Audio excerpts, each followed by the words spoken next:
this. Okay, looks like we are live on Facebook and we have the recording started. So hello, Jeeyoon, and hello, Susan. Hi, Julie. How are you Hi, both? June. so glad to be here. Great. Oh, so happy to have you. Welcome to, we were talking in the green room earlier. We wish we were doing this live at the store, but virtual Warwicks is a good thing. So we are very happy to have you. Jean, where are you calling in from? I'm calling in from very far away San Diego. What part of town are you in? And Hillcrest. In Hillcrest. Okay, Yeah. how about you, Susan? What part of town are you in? Same lovely town, San Diego, and from the Del Mar Carmel Valley area. Okay. Up Well, the north. store is in La Jolla. And as my son, but I'm actually in Carlsbad. So we've kind of got the corners of, we kind of have the corners of the town kind of covered here today. But hopefully we have some viewers calling from someplace outside of San Diego. So a little bit about Warwicks. So we are located in La Jolla, San Diego, California. A little sign there says 1896. So we are celebrating our 125th anniversary this year.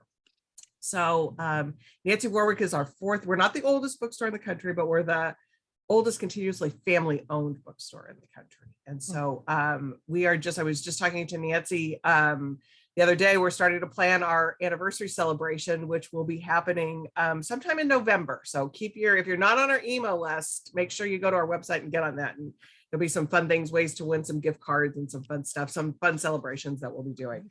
We're putting a mural up on the back of the store with some authors' pictures. It's going to be really fun.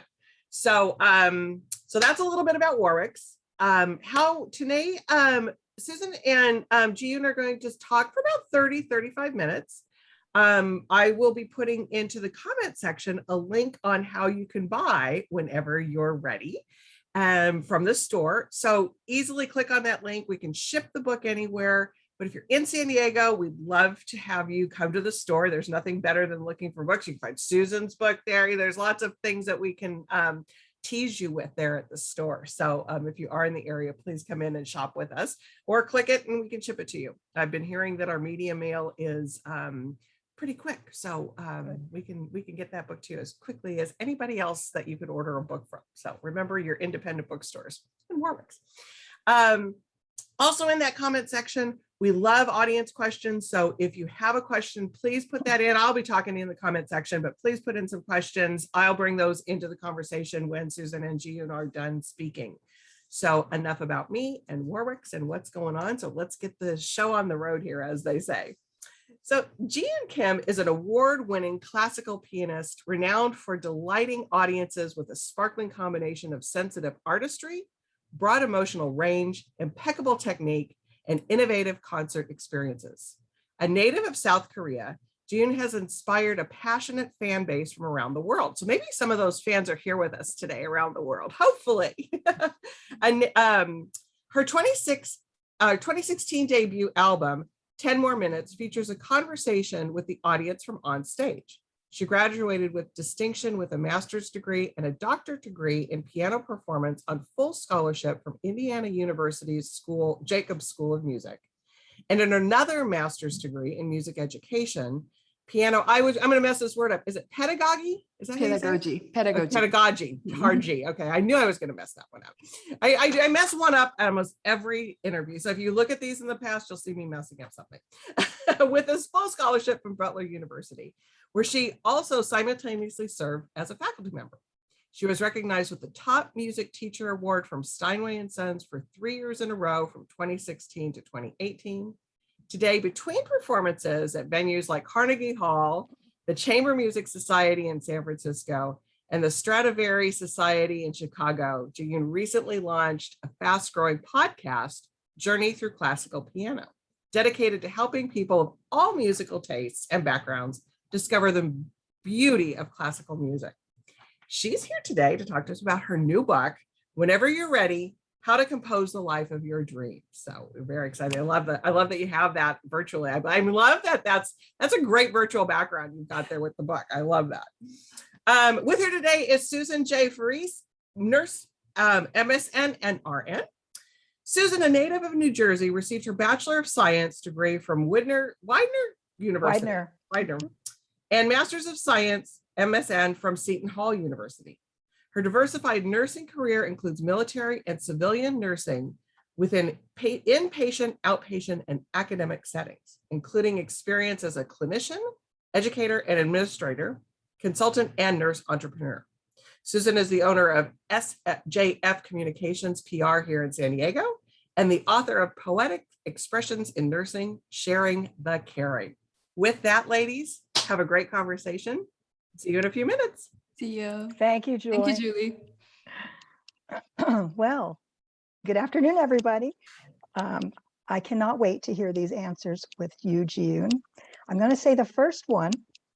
Why did you decide to take the plunge into writing this book?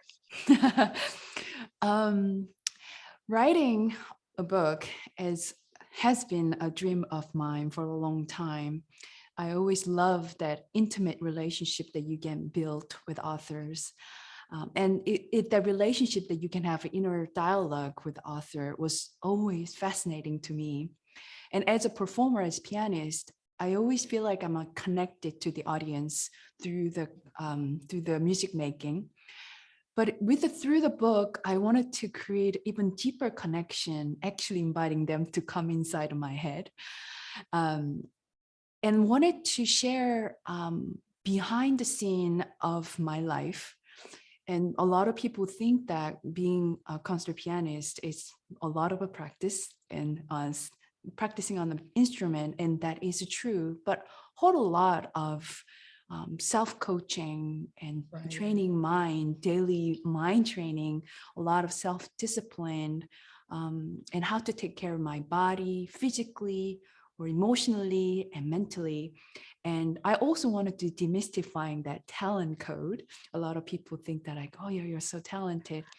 And so I wanted to show and share those tools that I collected as a pianist. And at the end, that was so connected to become a better person in my life. And the title, Whenever You're Ready, actually came from the 30 seconds before I go on a stage. And there's always stage manager holding that door and waiting for my cue and say, whenever you're ready. And that very moment, I have to create so much courage and strength within.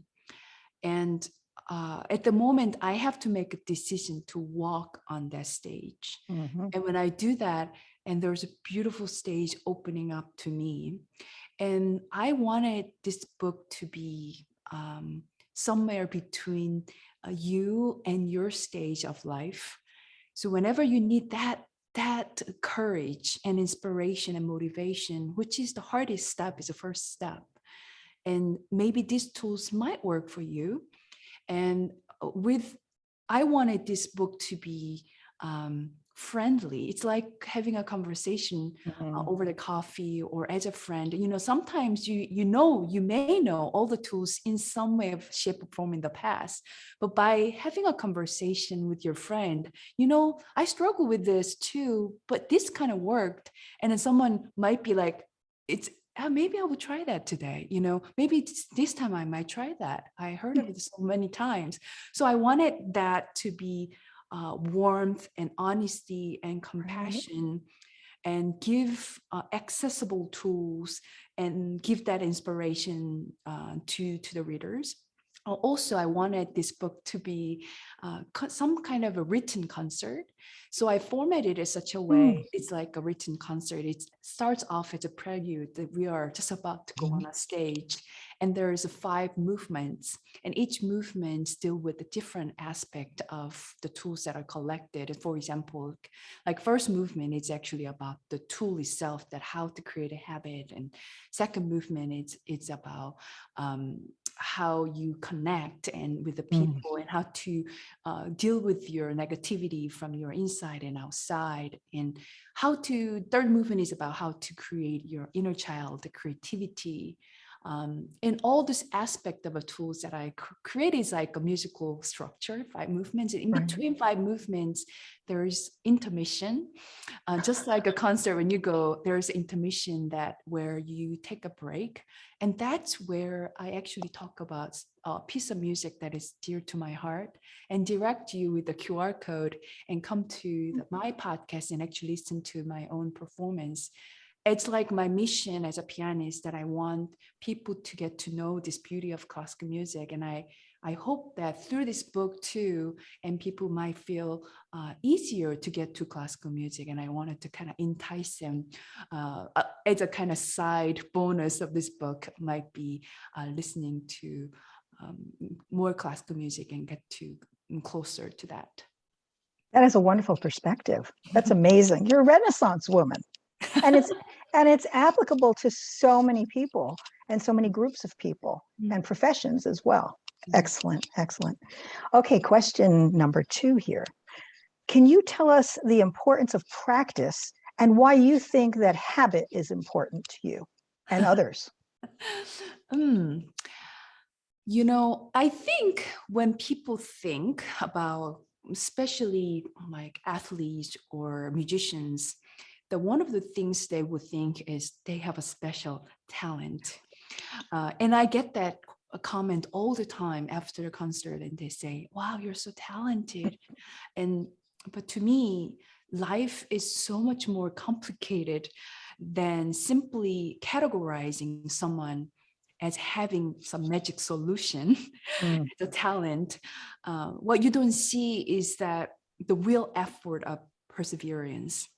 I wish I have that magic potion too, but I believe that any ability can be developed over a long period of time, a lifetime marathon.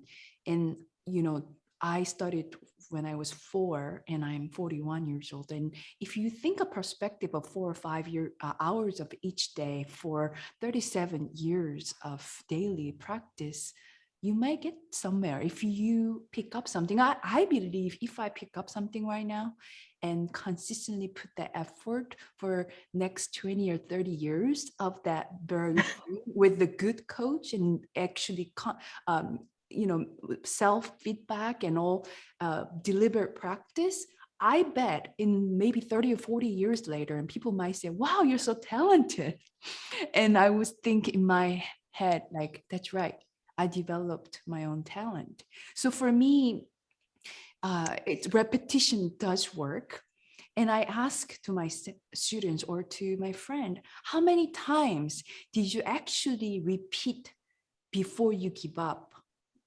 The key is that not to stop and believe that you are actually making progress.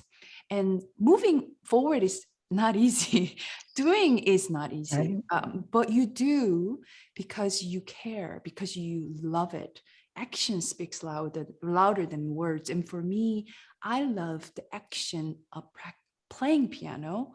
So then, you know, my first movement of this book, it title is Practice Until Practicing is a Part of Your Life. So the goal for me is not actually go and arrive some destination, but goal is continue playing piano, continue doing the work that I love every day, not to get to destination, be done. And so practice for me also gives freedom. When you do something, truly do your best, there's a sense of freedom. There's not much you can do after that. And that sense of freedom is something that I can never compare to any other feeling. And the reason I practice piano constantly for my life, not only I love the playing piano, but also I love the sense of freedom that I get after doing so many times, and piano is become my part of my body, because that I build that deeper relationship with the instrument over a long period of time. And then people would think, yeah, so it's because you have that, again, the talent of perseverance. That's why you do this, you know? And then I say, no, it's not it. It's not that I'm born with that motivation, you know, but I create a system that it's pushed me to go. Like I have this habit after eating breakfast, I always practice. So then even if I don't feel like it, my body's already going to the piano and start to play piano, practice piano. and motivation is not something you have and then you do, but for me is you do something, then you are motivated. Hmm. And I'm focusing on the system, and it's not willpower that actually get you where you want to go, but actually the habit. So I talk about in the book as well that you create a habit that you already have existing habit. If you have, habit of drinking afternoon coffee, try to add that habit that you want to build in your life right after that coffee, which is already your built-in lifelong habit. And then don't do it more than like a 5% of what you can do. So if it's reading a book, just opening a book might be enough. Just open the book and maybe one paragraph. Don't overdo it. Take it light and simple for at least, I suggest like 3 weeks in consistently, or 3 weeks to 6 months. Just keep it light and simple. And when it becomes your life style, then you can add it. But the problem is we built a habit. In order to build a habit, one day you like 3 hours of a reading book, and then next day I don't have time. I'm Right. burnt out already. So I share a lot of those little bits of tools that I needed to, not because I am master of that, but because I also need that system.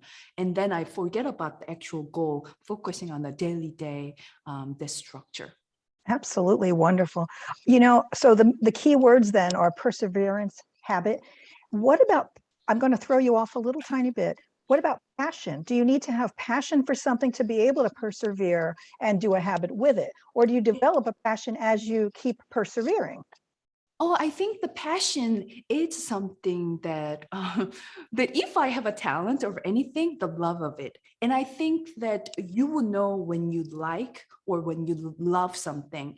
But then the problem is that when you know that's your passion or love of it, that feeling might go up and down. Like just like you love like learning languages, and one day like, oh my gosh, this is my passion. But the next day when you realize how much work it actually involved with it, then you self-doubt about, oh, do I actually love learning language? Or not. It's like a committing the relationship too.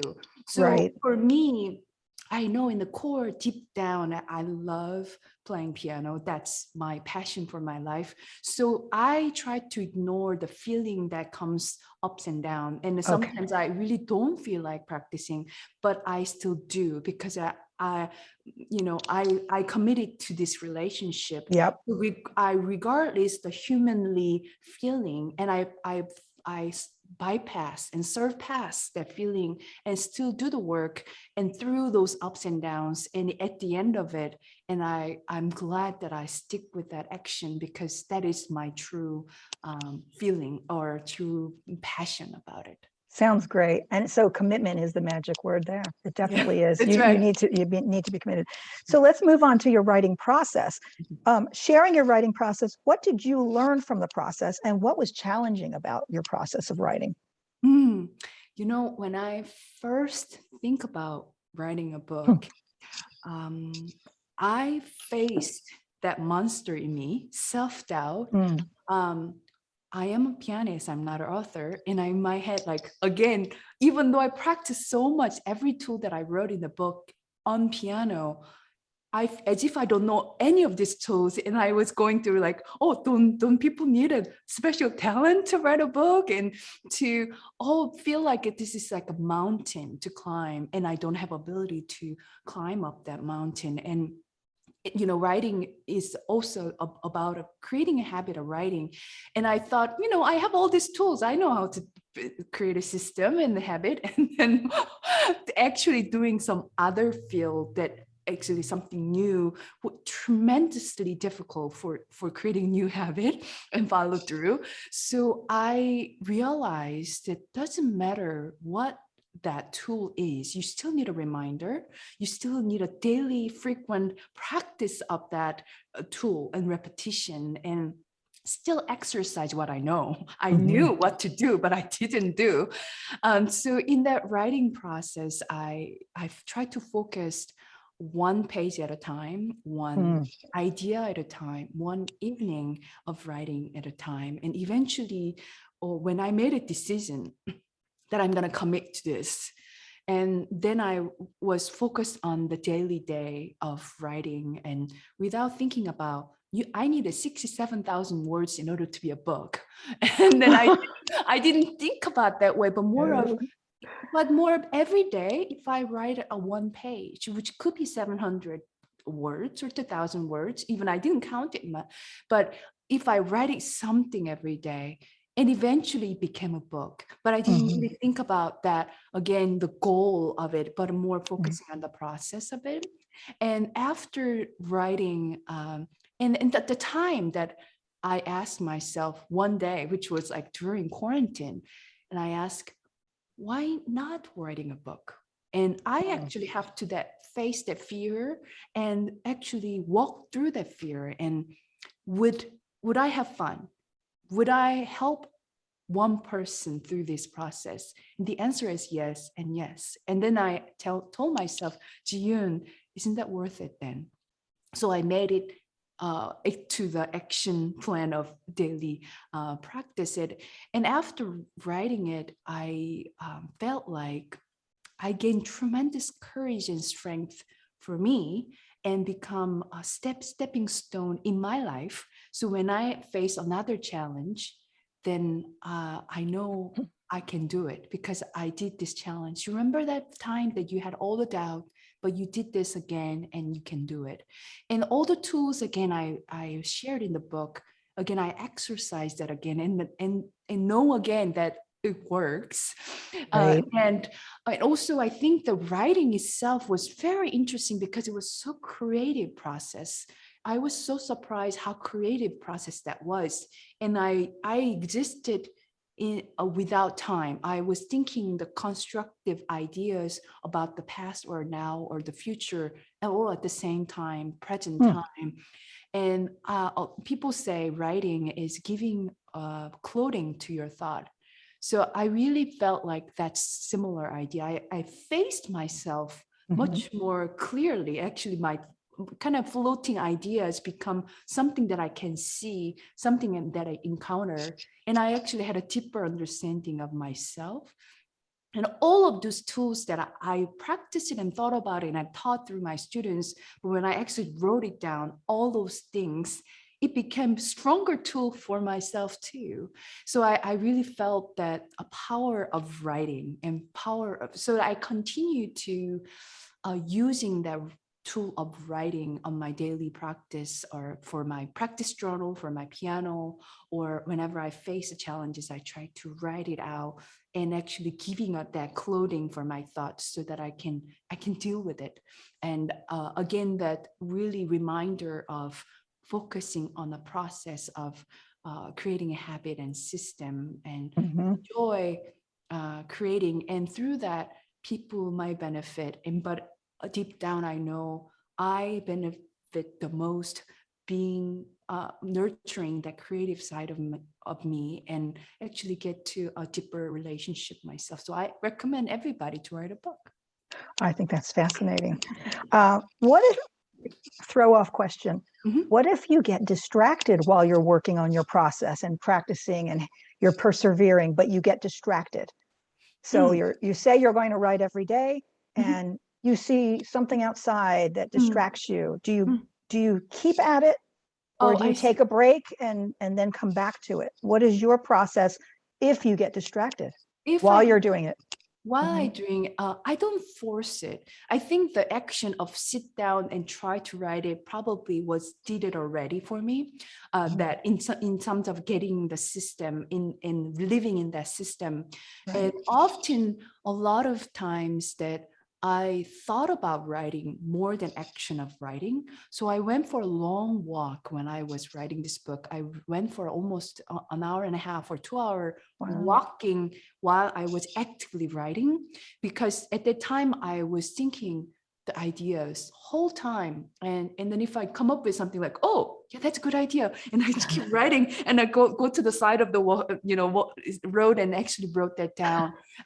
And then when I actually sit down and wanted to write, I already thought about all these things Mhm. in my head. So it was a less of distraction actually putting it out and actually let it out. But if I were distracted, let's say a friend is visited from the out of town and I can't really keep up with the 2 hours walking and then writing process, then I have a rule in myself is that I can skip a day, but not 2 days in a row. Okay. So I give myself that gentle like reminder that you can skip a day, but let's not to do consecutive 2 days, even if it was just like 10 minutes of it.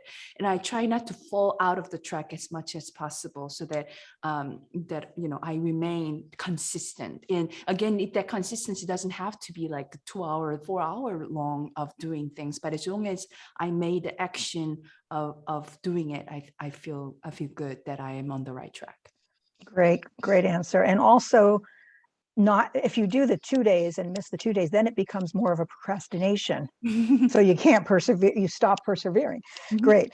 Okay. Now you mentioned something about the monster in your head. Can you elaborate about this phrase, monster in your head from the book? Everybody had, what I realized that through being a pianist and also teaching many of my students that we all have monster in our head, which means negative voice generated from within.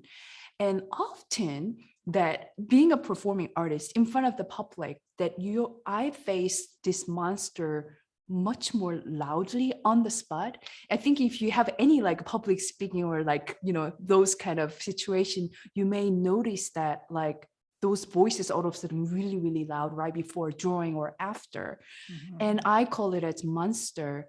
And, what I realized is that the monster in my head likes to wake up from the long nap, especially on this more pressured and stressful situation.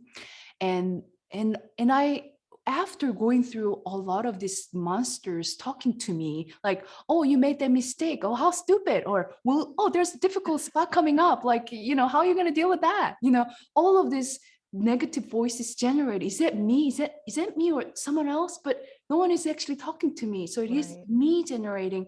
So then I have to go deep down and what is going on with these voices and how can I have a peace with this? And at the same time, I do have an angel, which is saying, Jeeyoon, you're doing great. That is, you're gonna forget about this and you're gonna do great. All of this angel and monster are constantly there in my head. But what I realized, during, let's say it happens in my performance, that those monster and angel are not me. I learned that I'm actually observer of these two loudly having this battle and conversations.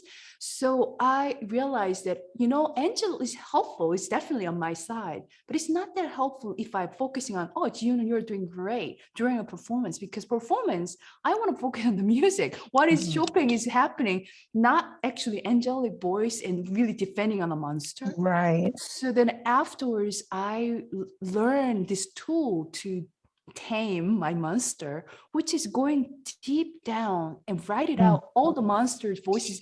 Actually, those voices are pretty consistent, pretty like predictable at the end, so I wrote it down, those voices, and actually think about analyzing where this voice is coming from. Is it from my childhood? Is that from my relationship with my parent or from friends or teacher, my experience in the past, someone I know? What is going on? That voice is coming from who affected it, environment. Then I also defend this monster with my angelic lawyer defender. And then if I have a one negative voice, which is like, oh, this concert might not go well, then I have a 5 positive angelic defend about that particular negative voice. For example, no, you love playing piano. People gonna love it. It's gonna be going great. And, this is actually sharing joy. It's not about you. Or, all this like a really quick but positive defend of that negative voice. I like the ratio of 1 to 5.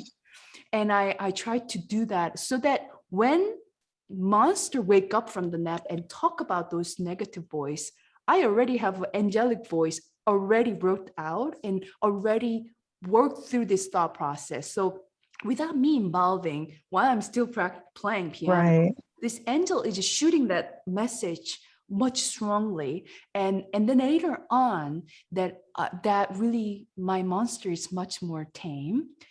It doesn't mean it's never going to go away, I know that, but it's more tameable.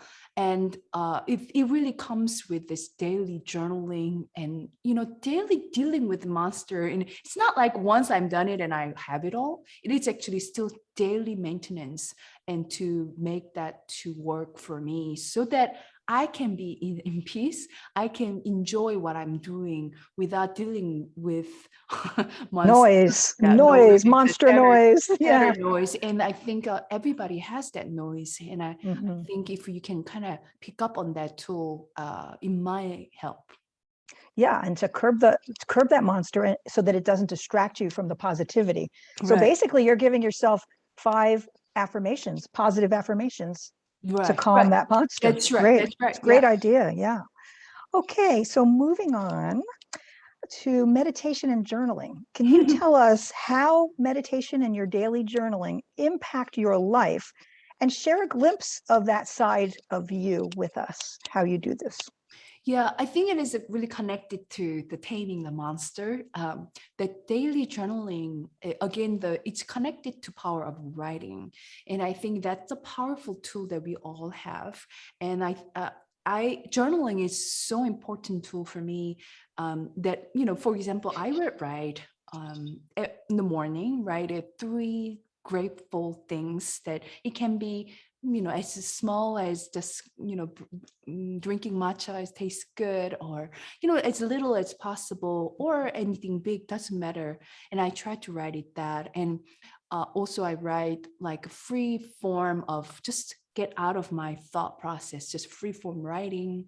Or I would, you know, that daily journaling process might be changed one day or the other, but those are things that I might do. And something like, what would today make better? You know, that's not like a task oriented, more of the attitude. Like if I breathe more today, you would make today better, you know. And along with positive affirmation sentences that I form about who I am and whom I want to become, and I recite that, or actually rewrite it. And also if I have, you know, important concert coming up, I visualize that concert by writing up to a point that stage manager asks me whenever you're ready, that about how I'm going to wake up, what I'm going to eat for breakfast, how I'm going to feel, as a most positive and most ideal scenario in my head, and visualize it. And then in the evening, I try also write 1 to 3 things. That's just even word can be, you know, like what other things that happened, amazing happened today. And I definitely gonna write today. It's about our talk conversation on my evening journal. And sometimes I ask myself, what would make today even better? And often that voice is not like, sometimes I write it, Jeeyoon, you did it great. That was a beautiful day. Or other times, oh, you could have exercised today. You skip a day, or, you know, something like that. And for me, the journaling is creating my another self that is gentle coach, so that it's giving me a warmth and gentle attitude, yet giving me positive feedback. And I find that, you know, we are all living in this world alone journey, whether you have a partner or family and friends, we need to, at the end of it, we need to be able to pick up ourselves up. And I think this daily journaling is a tool that I find it's easier to pick myself up, so that when I actually have a challenge in life, these are the one that I have on my own self voices that, Jeeyoon, you're doing great, or may say, Jeeyoon, you're sad today, that's fine, you know, or whatever that voice is, that cover with a warmth and be able to push me forward. And that, along with the meditation, is that I long for mental clarity on stage, off stage. And I think meditation practice is something that, now that there's, as if it is like a trend, like be present, meditate more. Yeah. And as if this is like a new trend, but this is coming from thousand years of practice, even Christianity or monks or Buddhism, in this, ever since the humanity, I think meditation was some tool that all wise people and people mention about it.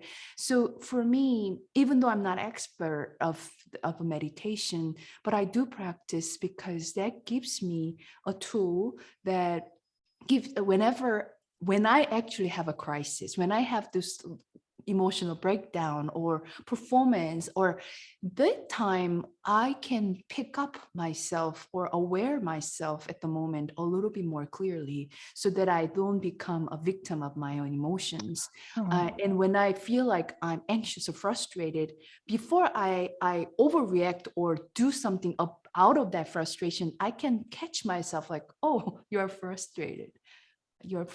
So I would do maybe meditation for 10 minutes. That's 10 minutes is I'm separating myself to my emotion. And then I can go back to the frustrated mode after 10 minutes. But after that 10 minutes, I find it's less frustrated.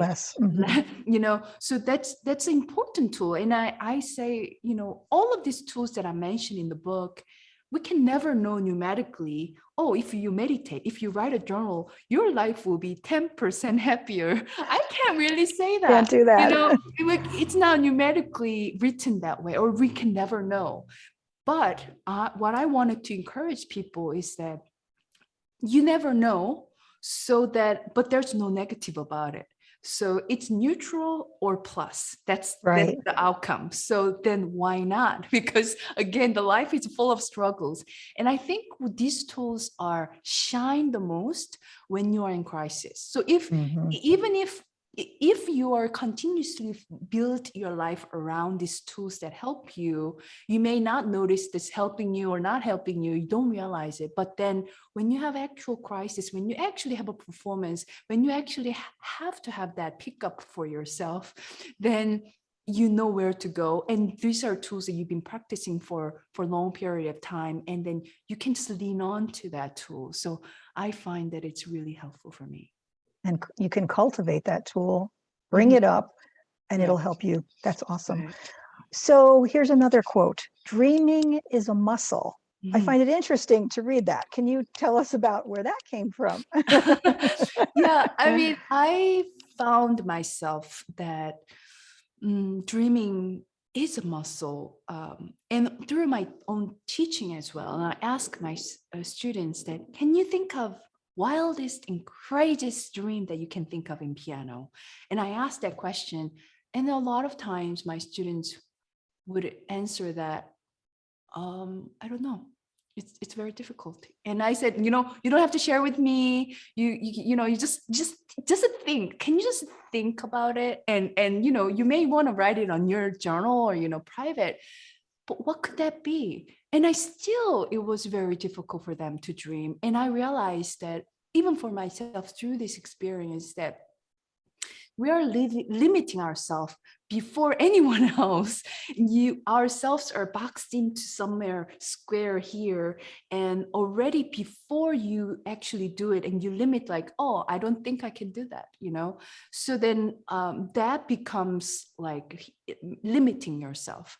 So for me, dreaming is something like muscle that you can actually cultivate and try to dream it. Why not dream, And for me, that what is important is that dreaming gives us a direction, so that we can slow down in life, maybe pause a life for whatever you are doing.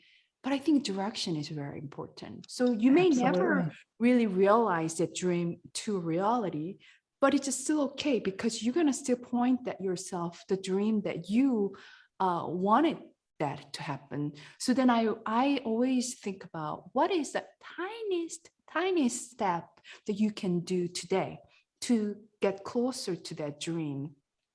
And for me, when I think about writing a book, that was courageous, one of the courageous dream I had. And then I think about, I made a phone call to some publishers. That was that day of my tiniest dream. I didn't write it yet, but and then it an became a idea. little bit more real. Mhm. And playing Carnegie Hall was similar. That I didn't think about that was a dream, but then when I think about it, that's wonderful. I wonder how people play in a Carnegie Hall. So I called and asked, ring, ring, ring, how can I play Carnegie Hall? And there, the answer was not practice, practice, practice. The Right, answer was, right.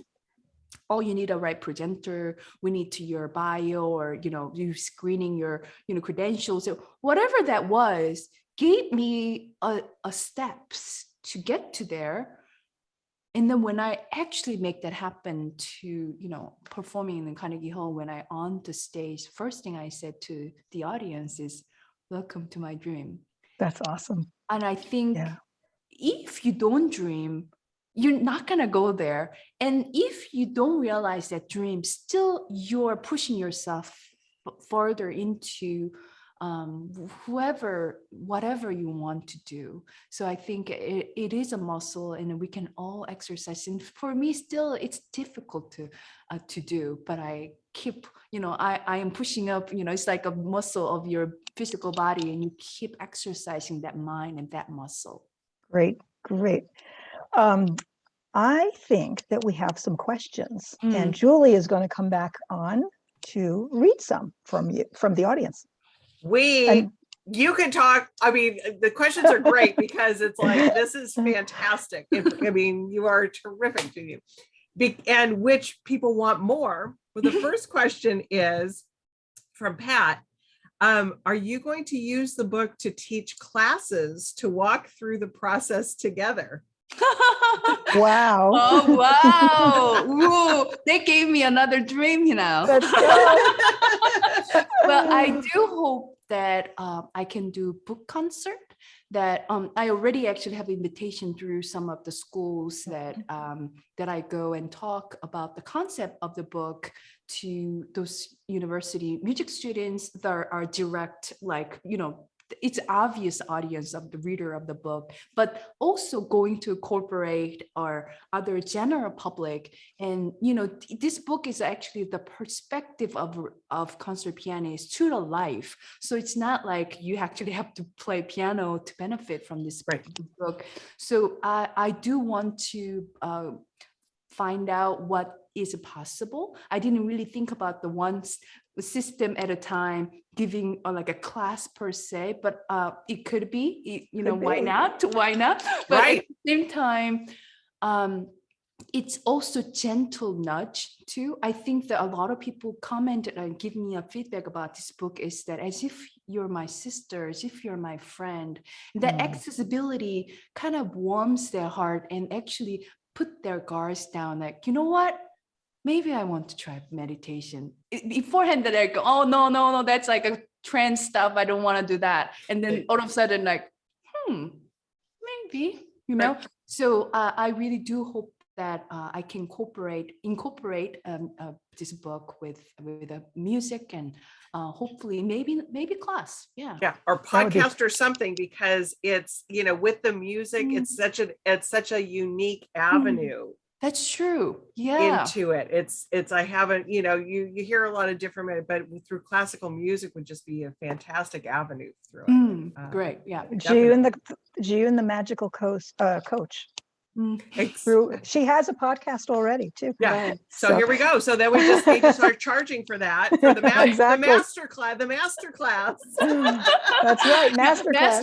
That's right. Podcast. Great question. But it's true, because I mean, what you're talking about, and the vision boards, the dreams, that is so real and true. And actually, in fact, that in my book, each chapter has exercises that I suggest. So there is actually already built-in workbook part of it, so that each chapter, I call it, whenever you're ready, try this. Whenever you're ready, think about this. So I think actually I could walk through maybe online course system, something that we can all share their own feedback through that particular concept, and we can have like a 10 weeks of the journey of whenever you're ready. Because it is. Well, and it's such a gentle way to push someone. Exactly, it is, and that's her way. That is Jeeyoon Kim. Right. She is extremely gentle, kind, welcoming, unassuming, and super talented. But and that joy. Phrase, right? But that absolutely phrase, is such and you're that whenever you're ready gives the other person the power. Yes, that's right. But lets them, but it's a push. That's right. What I love about the title that I ended up choosing is that whenever you're ready, it's like it's here, the tool is here, but you still have to pick it up and whenever you're ready. And I'm waiting for your cue. I'm waiting for your action, your output. And so that I am here like almost like passively waiting for your cue. And I love that, Yeah, but you still have, the person still has to take the power, but it's that gentle nudge, like little nudge. We're all ready for you. This is whenever you're ready. That's right. I love that idea. I think I will maybe make the online, courses in meeting through the Zoom and things like that. Right. It is. You reach a whole different. Brilliant idea. Exactly. Great idea, Pat. Okay, this one comes from Helen. And you have some other comments in here that people, so go back to our Facebook because people are saying hi and thank you and enjoying the conversation. But Helen asked a question of, she says, I play piano and get nervous performing. And I think this is something that all of us, I'm kind of talking here in the middle of her question here. We lose ourselves and we don't really appreciate the moment. And she says, how do you, we forget, it's like, because sometimes maybe you come off stage, you go, I don't remember anything. So she says, how do you stay in the moment as you play? Yeah, I think it's if I am in the moment 100%, but in fact, I'm in and out of it. So that's what I'm talking about. That monster and angel is constantly having that battle. And I think that's where the power of writing comes from. That's a tool that you visualize. I think even ask all the Olympic athletes and all of those people in the field, they will say visualization is the key, or journaling is a key, or meditation is the key. So these are actually the tools that it's strengthen it. I think it also comes down to how, if I actually give you a piano lessons, then I can actually teach you how to strengthen the memory of that particular music, or getting closer to the relationship with you and the music. So stronger connection you have you and the music, it's easier for you to forget those monsters. So there's a lot of tools that actually comes from the musical strengthening. If you really know the person, it doesn't matter. There's 1,000 people, you can still point at, oh, there is a Susan. Hi, Susan, out of 100 people, because you know that person, so that you can, you're not really distracted by these other people talking and all, like, oh, there's a Susan. Hey, Susan, how are you? You can single out that voice as well. So I think that, first of all, technical term probably is more of how you can strengthen the memory of or deepen the relationship with the piece. But more we are talking the outside of that. Let's say you have a strong relationship with the piece, then I think you actually have to put yourself out there, perform. If I performing in front of you, that means I perform that particular repertoire more than 7 to 10 times behind the scenes, somehow, some way of shape. So then you are really put yourself into the battle often. So you deal with when the monster comes, because monster, again, is sleeping in a nap when you're not performing. So even if you practice 5 or 10 hours a day, the monster is not going to show up, but monster will show up when you perform in front of people. So you have to throw yourself in front of people and actually deal with the pattern of your monster. And where is that coming from? Why did I forget that particular section? That probably means you have to strengthen that particular section of the music you don't know as well as you thought you knew, but or you actually needed to deal with that monster more and find a way to calm you down and meditate and have the space between what you do and your voices, and your goal will be the stronger focus to the music, and that by doing that you will eventually just free from that distraction, and also think about you are putting out there your love in your relationship, not others giving you like, they're gonna judge me, they're gonna think they like or not. That's not actually matter. For you have to focus is your love of that music, how you're gonna overpower cup, the love is overflowing, so then the people are receiver bonus, getting the bonus out of your relationship, not you pleasing that people, and people, oh, would they love it, would they like it, am I good enough? That's actually the other arrow is not going this way, arrow is going out.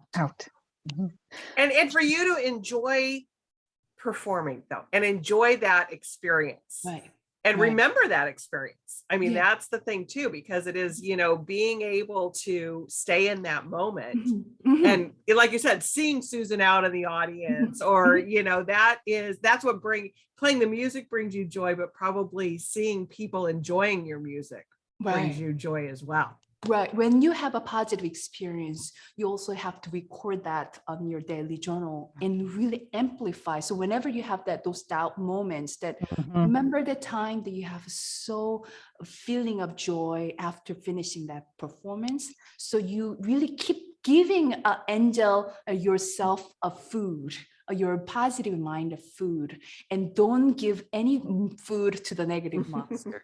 Well, Helen says thank you for the advice. It's the best she's ever received on concentration and performance.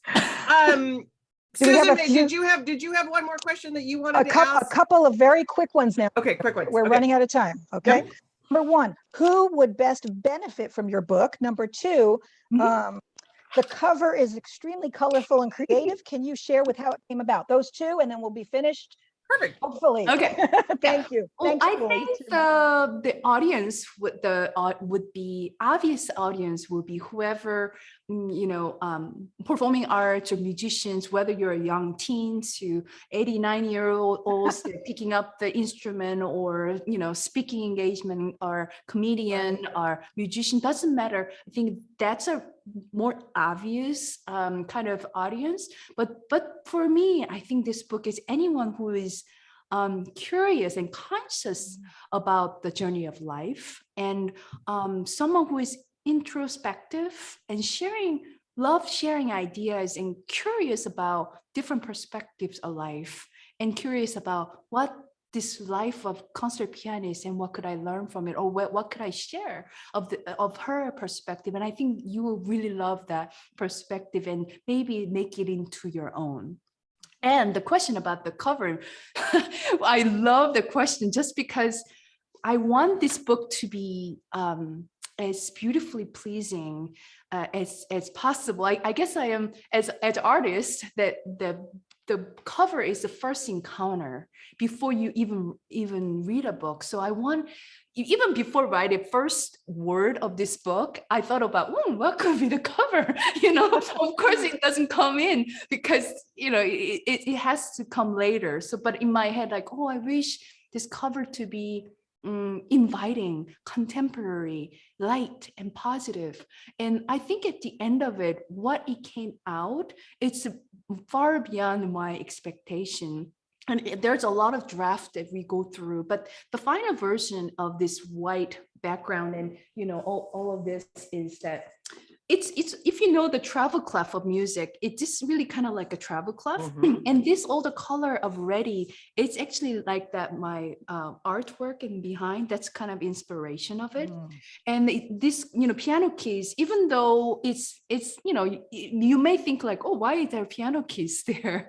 It's because of how to compose the life of your dreams. And I loved how much detail it comes with it. I chose to be a hardcover because there's more of the discovery can happen. Like I chose the yellow, when you open it, and then teal when you actually inside of the jacket. and also each movement that there is another artist artwork by Moon Sub Shin, the live drawing of me. And so a lot of it comes to, in each movement has this kind of symbol of travel cloth separate the movement. And even for this little top of this one, it's selected because it's yellow right here, and this it's a piece of art. It's an object, and it really is. It's an object that becomes a piece of art. Absolutely. The books are. Absolutely. And I love to share with people, like, you're gonna hold this book, not only reading it, but like experience it. And I love that experience, and to be like connection. You will hold this book. Just like we're having conversation, you may not be able to see me, but you are actually experienced from the front and back. And when I finished writing and when I actually finished recording this audiobook, I had a sense of sadness and loss in some way, that I went on a journey with invisible reader for 2 years or 3 years. And then we shared this beautiful experience, but it's a time to say goodbye. Yeah. And we are going to leave knowing that we share this special experience and we go on the journey, but it's just somewhat like saying goodbye. It's hard. And I am going to have this experience continuously in my life. This book has its own life now. I mean, it's beyond me. It's my baby that's going into the graduation. So it's gonna have its own life, and I let go of me actually wrote this book, or it's just observing what this book could do without me attached to it in many ways. Every time I go in the bookstore, I see a book as if like a friend or part of me living in a foreign bookstore, and I ask, how are you doing today? Books, yeah. And it's amazing that the same book can have 1,000 readers and 1,000 people get something different out of it. Absolutely. And it becomes their own thing. I know. Books are amazing. They are amazing. It is amazing. And I think, what I really love about actually having to have this book is that it's limited for me to affect another person, or having coffee is limited. It's the same thing with the live performance. It's limited that I can give so many concerts actually to the live performance, but through the book there's a possibility of globally they can actually have a positive impact on their life, a piece of me that can be impact, and that's powerful thinking. So powerful. That's great. And I wish I would have asked you in the green room, and I'm not going to put you on the spot and make you do it, but I wish I would have asked you if you were willing to play something for us, because usually we have readers read, but I'm looking at that piano going, I should have asked her. I was thinking that too. You should have. Whenever you're ready. See, Susan, don't talk. Let her do it again. No, but you can, if you're in San Diego, I have an upcoming concert, which is like a very luxurious setting. It's like European style of mansion, and 40 people at a time. And you're the lucky ones that actually come to my concert in person. So check it out.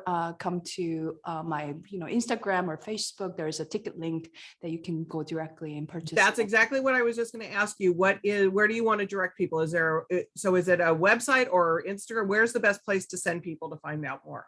Find out about that particular concert, you can come to Facebook, because you're already in Facebook. Why don't you go to my Facebook now and get a ticket for that? And I will have actually another big concert coming up next year in Conrad in La Jolla. If you're the Warwick's fan, then that's one of the probably most beautiful hall in San Diego as of now. So I'm looking forward to sharing more music with the wife. That hall probably have 400 people. Yes. So if you are like not in San Diego, I hope to connect with you in your city, and you can always come to my website and actually subscribe to my newsletter that I write every other week, and you can connect directly, so then you can never miss when and where I perform. And my podcast Journey Through Classical Piano is closest you can have a conversational things that I do, and I think you will love that. Perfect. And Susan, for people who want to find out more about you, where would you like to direct people? Oh, well, sjfcommunications, plural.com. And my book is Poetic Expressions in Nursing, Sharing the Caring, for dedicated to all nurses and to people who love and support them. And you can get that through Warwick's from our conversation last week, and all over wherever you can buy books. Perfect. So thank you for having us. Oh, this was such a great conversation. Julie. Jeeyoon, thank you. You are a delight. Everyone is loving you in the chat there. So, and Susan, thank you for a great conversation. Thank you so much. And we will say goodnight.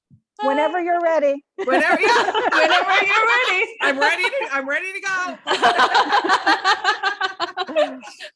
Bye, everybody. Bye.